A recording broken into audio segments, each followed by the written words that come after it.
जय श्री कृष्ण सभी को। स्वागत है आप सभी का मेरे छोटे से ब्लॉग में। तो अभी बज रहे हैं सुबह के 6:15 और मैं आ गई हूँ बाहर गैलरी में। और बहुत ठंडी ठंडी हवा चल रही थी तो मेरा मन नहीं हो रहा था अंदर जाने का, और अंदर बहुत ज़्यादा गर्मी थी। और इसी चक्कर में मेरी चाय उबल उबल कर हो गई है आधी और बहुत ज़्यादा कड़क हो गई है। तो अब फिर मुझे इसी चाय को पीना है, तो मैंने चाय छान ली है मेरी और आ गई हूँ वापस से हवा में, ताकि मैं आराम से बैठ कर चाय पी सकूँ। और चाय पीते पीते ही मैंने अपना आगे का काम डिसाइड किया है, और छोटा मोटा जो सारा घर का काम है वो कर लिया है। और सारा काम करने के बाद मैं आ गई हूँ किचन में रोज़ की तरह, और सारा किचन साफ़ कर लिया है।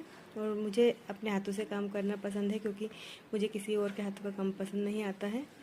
और आज है एकादशी, तो मुझे भगवान का प्रसाद बनाना है भोग लगाने के लिए, तो वही तैयारी कर रही थी। और इसके बाद मैं नहा ली हूँ और आकर मैंने पूजा कर ली है। और ये है हमारे ठाकुर जी, और ये है छोटा सा मंदिर हमारा।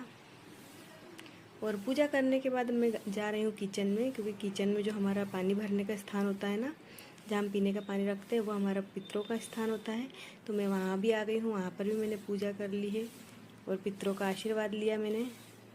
और इसके बाद मैं आ गई हूँ किचन में खाना बनाने के लिए, क्योंकि अब आज मुझे भोग लगाना है तो खीर बनानी है, तो वही तैयारी कर रही थी मैं। तो मैंने सबसे पहले साबूदाने भिगो के रख दिए हैं और इधर दूध रख दिया है मैंने। और वही किचन का काम जो है वो चल रहा है मेरा। और थोड़ा सा टाइम था तो मैंने सोचा जो हमारे गांव का सामान आया हुआ था तो वह खोल के देख लेती हूँ। तो ये छोटी छोटी सी ताज़ी ताज़ी बिल्कुल फ्रेश कैरी आई थी, बहुत छोटी सी थी, बहुत अच्छी लग रही थी। और इसके बाद जो साइड में डिब्बा रखा हुआ ना, ये है छाछ का भरा हुआ। और आप डिब्बे पे ध्यान मत दीजिएगा, क्योंकि गांव के लोग बड़े प्यार से भेजते हैं और बहुत साफ़ सफाई रखते हैं। तो देखिए कितनी साफ़ एकदम छाछ है, बिल्कुल मक्खन वाली। और बड़े प्यार से भेजते हैं, बहुत अच्छे से रखते हैं सारा सामान। और अब आ गई हूँ मैं किचन में, मेरा खाना बन चुका था। तो मेरी खीर तैयार हो गई थी, साबूदाने की खिचड़ी बना ली थी मैंने, क्योंकि अभी गर्मी बहुत ज़्यादा है तो मेरा ज़्यादा कुछ बनाने का मन नहीं हुआ था। तो मैंने भोग लगाने के लिए ही बनाया है सारा सामान। तो साबूदाने की खिचड़ी है, खीर है, थोड़ी सी चिप्स जो बनाई थी हाथों से वो भी तल ली थी मैंने, चटनी बना ली थी।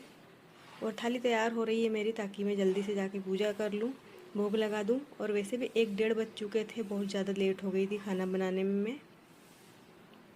तो अब मैं आ गई हूँ भगवान के पास भोग लगाने के लिए, और मैं जल्दी से अब भोग लगा दूँगी, क्योंकि सभी को बहुत ज़्यादा भूख लग रही थी। अब मैं सारे भोग के प्रसाद में तुलसी डाल दूँगी और भगवान को अच्छे से प्रार्थना कर लूँगी, आप भोजन करिए अच्छे से। और अभी हम सब बैठ गए हैं बिल्कुल खाना खाने के लिए, क्योंकि गर्मी में मन नहीं होता है खाने का, फिर भी सभी को मैंने खाना परोस दिया है।